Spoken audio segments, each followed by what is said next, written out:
Well, hi everybody. We're here with Living Well, and I'm glad you're joining me. I want to say that I'm glad to be back this week, and it's nice to see everybody and hear from you. Tonight, we're going to be talking about how certain things or certain ways of thinking keep us from being able to see things clearly. And last week at this time, I was in South Carolina, and yeah, it was great fun. So we had shrimp and grits. I had the best macaroni and cheese I've ever eaten in my life, and uh, you know, let's see. I'm trying to type, and uh, here we go. So anyway, yeah. Um, we had shrimp and grits. We had all kinds of things. And anyway, well, I want to get into this thinking about and looking at things that keep us from being able to see things clearly. And there are really six of them that I'm going to look at. Five of them I'm going to look at briefly, and one of them I want to look at length, okay? And so if you want to type any questions or comments throughout the presentation, if you're watching this live, no problem. We'd love to have questions and hear from any one of you about your thoughts regarding this. And I'm going to go ahead and see if I can give you the JPEG from this. Um, I believe I can post it. Maybe not. I'm trying to post it in uh, the section on the conversation. Do you guys see it at all? I'm Yeah, there we go. I just posted it. It's there. It's a JPEG that you can download. It has the six things. And I did get those things from a website here, and I believe that's on there. So let's look at these six things that keep us from being able to see things clearly. All right. And Donna, you're online watching. Can you see the JPEG? Can you see it? And even if can you access it? Would you mind letting me know about that? Okay. All right. So here we go. Let's just let's just look at these five of the six, and then we're going to come back to the first one, the projecting my own insecurities onto others. That one is a tougher one to understand, at least from my perspective. And I think it's really important. So Maria says she can't open it, so we'll have to figure out what we need to do in order to get that to you. I might have to put it in the notes after I'm done presenting, and I'll go back and add an attachment to it. Yep, and Donna says she can't access it either. So, well, we'll get you the thing. I will put it, look for it in the comments, and I'll add it to this. So hopefully that will work. All right, and if nothing else, um, you can email Maria at freshhope.us, Maria at freshhope.us, and she can send it to you. So, five of the six things that keep us from being able to see things clearly, to understand clearly what's going on, and to have clear thinking about things. One of them is when we desperately hold on to our plans. You know, we we have our set plans, our things that we want to have happen and that we want to see going on. And we can easily cling on to those plans so much so that it just keeps us from being able to really move forward. And it clouds everything because sometimes you can hold on to your plans so tightly that you actually believe they're coming to fruition and you're not seeing the reality of what is. And so it can keep you from seeing things clearly. Now, the third one is still holding on to the past. When you hold on and hold on and hold on to your past, it will just keep you from being in the moment. It will keep you from literally being able to know exactly what's going on in the present. And when you're still holding on to the past, whether it's a good past or a harmful past or a painful past, no matter what, it's keeping you from the present, and it's keeping you from being able to move forward into the future, because usually it's in the present time, and when we're present, we are starting to plan what's next, what's next. But if you're constantly holding on to the past, that's like trying to drive up a mountaintop, or better yet, drive down a mountaintop by looking in your rear view mirror the entire time. You can't get there. You gotta let go of the past in order to move forward. Well, let's take the fourth one, and that is when you have self-limiting beliefs. In other words, you you just don't believe certain things, that you can do certain things. You know what? I found if I don't think I can do something, I won't be able to do it.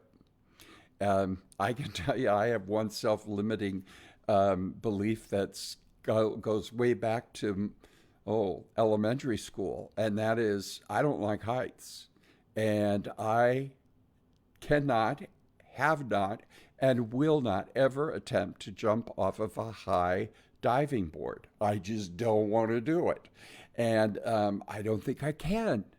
So you know what? If I have that self-limiting belief, I, in fact, won't do it. If you believe you can't move forward, you won't be able to move forward. You won't actually even attempt it. And so self-limiting beliefs really can hold us back, and they can really cloud things for us and make it so that we can't really understand what's going on. It will clog up and fog up and mess up your thinking. All right. So the fifth one is the need for constant validation. That's when we constantly have to hear from somebody, you're doing well, or you can do this, or you can't do that. And that need for constant validation easily comes and happens to us when we have a low self-esteem to begin with. And needing that constant validation can really interrupt our understanding of what's going on in the present, and it can keep us from being able to see things and understand things clearly. So the last one is the fear of uncertainty. Let's be honest, most of life is uncertain. We think life is real predictable, but it's really not. Life is pretty unpredictable. Certainly, there are things that we think we can predict. I think the last several years with the pandemic has proven it to many of us that life is unpredictable. And what we thought wouldn't happen or couldn't happen, it can happen. And, Jesus himself said he did not know the end time. That only the Father knew that. He chose to not know that on earth in his limited powers as completely human and completely God at the same time. Well, anyway, my point is that the world could end tomorrow morning. There could be something very tragic just around the corner. We don't know. Life is uncertain, and there's a lot of risks that we take in life. I heard recently that, for instance, people can get real uptight about the mass shootings that have happened here in the United States, and they're horrible, no doubt about it. But that you're more likely to have a car accident than you are ever going to be being shot for instance. And yet the news and all that uncertainty and all of that gets planted in our heads. It's the same way with COVID, the risk of COVID in today's world versus getting the flu or the influenza or being in a car accident or whatever. Um, some people are afraid of flying, for instance. They're afraid of the uncertainty. Um, but the reality is that if you drive to the airport, you've taken the greatest risk already of the trip that you're going on, which includes flying, driving to the airport, driving away from the airport, etc. So, anyway, let's go back to the number one thing, and that is projecting our own securities onto others. These are things that this in particular stops us from seeing clearly. And that is when we project our own insecurities on others. I read not long ago that this is kind of like projecting onto other people is comparable to when, for instance, you dump your trash in the middle of somebody else's living room and then you get mad at them because they're sloppy and they're not, they're messy. And instead of taking responsibility for your own emotional clutter, you make it someone else's emotional clutter. Projection is often a calling for self reflection and setting healthy boundaries for yourself. So I'm going to read a little bit from the happinessclinic.org, and they talk about understanding projection. And projection is an unconscious defense mechanism, and it stems from the ego. In projection, you take an unacceptable part of yourself, such as your feelings, thoughts, tendencies, and fears, disown it, and place it onto someone else. And projections contain our blind spots. They're usually things that maybe we don't either know about ourselves or we won't accept about ourselves. And everybody has this at some point or another. Sometimes you know you're doing it. Most of the time, you don't know that you're doing it. Now, when we do that, it clouds our vision, it skews our perception of reality, and it makes it hard for us to see the situation for what it is, and it morphs the person or the situation into something they are not or the situation is not. And when you engage in projection, you become susceptible to self-victimization and blaming other people for something you need to address within yourself. To me, projection is projecting your insecurities onto others is a kind of a complicated thing because, for instance, common projections might be fear and anxiety. So you see the other person as being fearful and anxious, and you're projecting that onto them, and you're blaming them, and you're accusing them, when in fact those are your feelings, but you're seeing it and projecting it onto them. Childhood pain, we sometimes project that onto others. Suppressed fantasies, repressed desires, parts of ourselves that we don't understand, we might project onto other people. Expectations, judgment, unfinished business, pent up emotions, core beliefs. And like I said, it's like dumping your clutter, your trash into somebody else's living room and then hating them for being messy and calling them out for it when in fact it's not happening. Now, according to this little bit of research that I've done on this, you have to be you have to be concerned about other people's projections also. And so you don't want to gaslight yourself. So it's important to determine when you're projecting. It's essential to take note of other people's projections onto you when they think they know what you're feeling, or they say you've got trauma you haven't worked through or whatever, and you realize, no, I think you're projecting that onto me. So there are times when you might encounter manipulation, rage, disrespect, and other boundary violations that tell you a lot more about the other person than they do about you, even though they are dumping their clutter in your living room and claiming it's you who's messy, okay?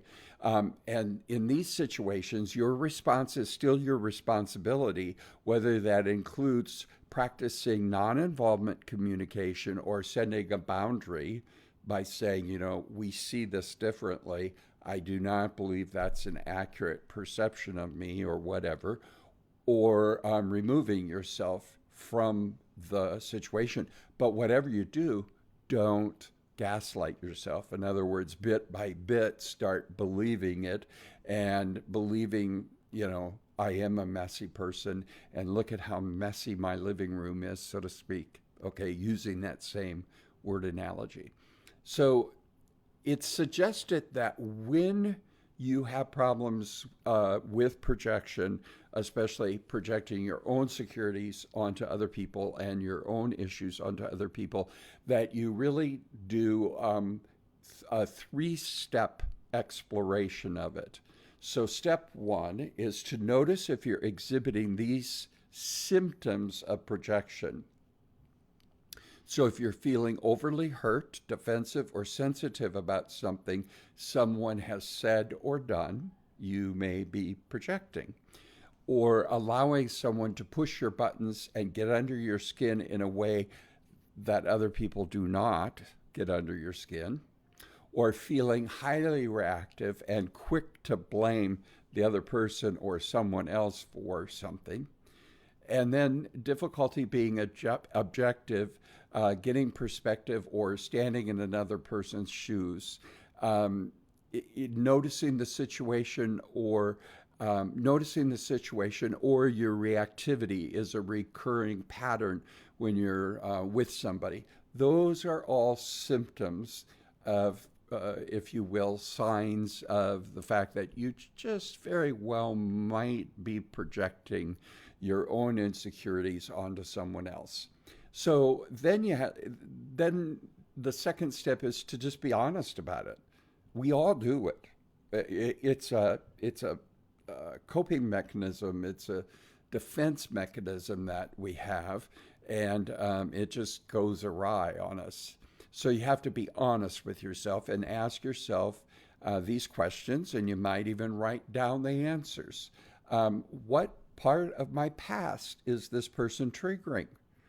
Sometimes we run into people that might remind us of our father or our mother or somebody from our past that has hurt us. Maybe it's an ex or whatever it might be.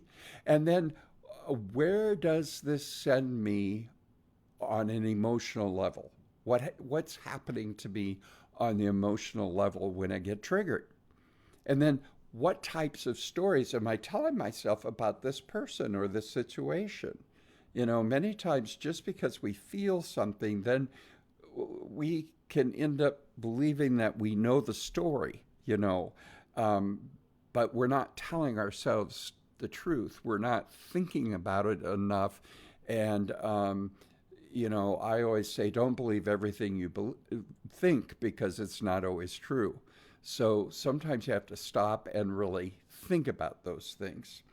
What does this person or this situation remind me of? And in what ways do I act like this person? Is there any area in my life where I also show up in this way, this way that I'm upset with or whatever? And in what ways do I not act like this person? And why is that?